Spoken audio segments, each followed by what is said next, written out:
pagi murid-murid. Selamat pagi, Cikgu.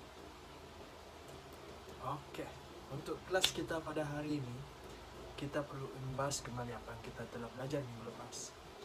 Adakah kamu semua masih ingat apa yang kita belajar pada minggu lepas?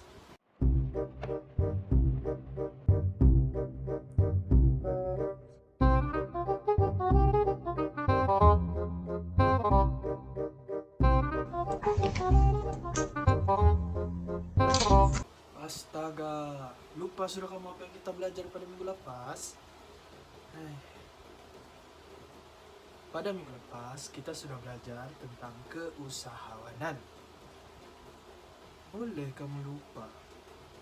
Seorang keusahawanan itu adalah seorang yang mengurus, mengendalikan, mengatur, dan sanggup mengambil risiko untuk perniagaan yang kecil demi mengawal keuntungan.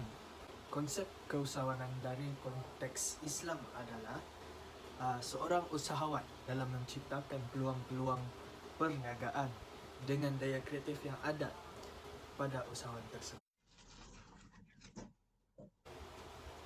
Hasan, apa kamu baling-baling kertas dulu? Coba kamu terangkan pada kelas apa yang kamu paham tentang konsep keusahawanan ini. Konsep keusahawanan dia satu proses yang mengenal pasti peluang-peluang dalam pasaran dan menyusun sumber-sumber untuk mencapai objektif dan tindakan seterusnya mengeksploitasi keperluan sumber-sumber bagi kepentingan peribadi dalam tempoh jangka masa panjang. Betul tak, cikgu? Bolehlah. Oke, bagus Hasan. Jangan kacau-kacau orang lagi. Oke, next. Siapa boleh beritahu tentang sumber-sumber keusahawanan? Akhir, apa dia sumbernya? Saya tidak ingat, Cikgu. Saya tahu, cikgu. Salah satu dia adalah sumber kewangan. Sumber kewangan ni dia merupakan unsur yang paling penting dalam mereka start bisnes ataupun model pertumbuhan perniagaan usahawan. So, sumber ini boleh diperolehi dari pelbagai sumber seperti rakan rapat ataupun saudara mara terdekat ataupun agensi-agensi kerajaan pun boleh seperti MARA, Tekun, Amanah Ikhtiar dan sebagainya. Sumber yang kedua adalah sumber manusia. So, kalau dalam maksud lain, sumber ni bermaksud seorang pekerja. Jadi, sumber ini juga penting dalam sesebuah company. Kalau contohlah, kalau company itu ada membuat pengambilan pekerja. Jadi, company itu ada mengambil pekerja yang berpengalaman ataupun mempunyai rekod kecemerlangan dalam bidang kepakaran tertentu. Sudah pasti, company itu juga dapat menjalankan misi dan matlamat mereka dengan lebih cekap dan kompeten. Contoh kemahiran yang ada pada sumber manusia seperti kemahiran teknikal, kemahiran kemanusiaan, kemahiran pengurusan masa, kemahiran konsep, dan kemahiran dalam membuat keputusan. Sumber yang ketiga adalah sumber pendidikan. Ini adalah perkara yang paling besar yang dilakukan oleh keusahawanan dalam memulakan perniagaan untuk memperoleh pendidikan yang sebanyak yang mungkin. Jadi kalau mereka sudah memahami konsep perniagaan ataupun mengetahui pengetahuan yang lebih mendalam dalam sesebuah industri, mereka juga mungkin boleh lebih bersedia dan lebih bijak dalam melakukan sesebuah keputusan. Betul itu Hasan. Dengar juga apa yang cikgu ajar ya. Oke, seterusnya cikgu mau tanya. Adakah peniaga dan usahawan ini sama? Sama, cikgu. Iyakah sama? Tidak tahu, cikgu. Dia tidak sama tu, Cikgu. Betul tuh. Udah sama pelajar. Coba terangkan sekali. Kenapa tidak sama? Kalau peniaga sama usahawan ni dia lain. Kalau peniaga dia jalankan jual beli untuk dapat untung. Macam contoh jual nasi lemak, kuih, sayur dan sebagainya. Kalau usahawan ni dia beli barang, dia hasilkan barang baru dan pasarkan untuk dapatkan untung. Macam contoh tu usahawan tu dia cipta telefon, dia cipta kereta, baju dan sebagainya. Kalau kedua, peniaga ni dia jual barang sedia ada untuk mementingkan untung jangka pendek. Kalau usahawan ni dia lain sikit. Dia berusaha untuk cipta benda yang baru supaya dapat menikmati untung jangka panjang. Dan terakhir, peniaga ni dia tidak sanggup hadapi risiko. Kalau usahawan ni dia sanggup hadapi risiko. Ya, betul Pak Akil. Bagus. Gitu Basan. Budak nih. Oke, seterusnya. Peranan usahawan. Apakah yang Anda faham tentang peranan keusahawanan? Saya boleh jawab, Cikgu. Ya, Nazrin.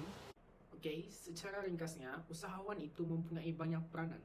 Salah satunya ialah menyumbangkan idea dan pembaharuan.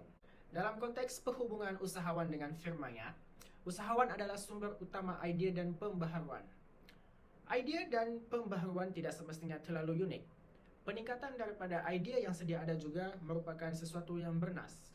Untuk memainkan peranan ini, usahawan harus sentiasa berpemerhatian dan berfikiran terbuka. Selain itu, usahawan juga berperanan untuk merancang. Perancangan strategik harus mengambil kira apa yang ada, yang tiada, dan yang bakal ada.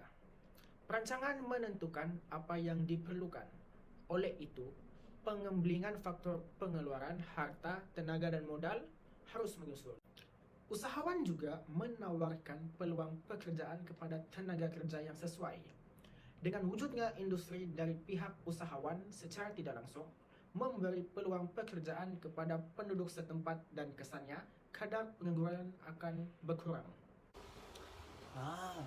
Bagus, Nas. Mantap. Oke, soalan terakhir, Cikgu.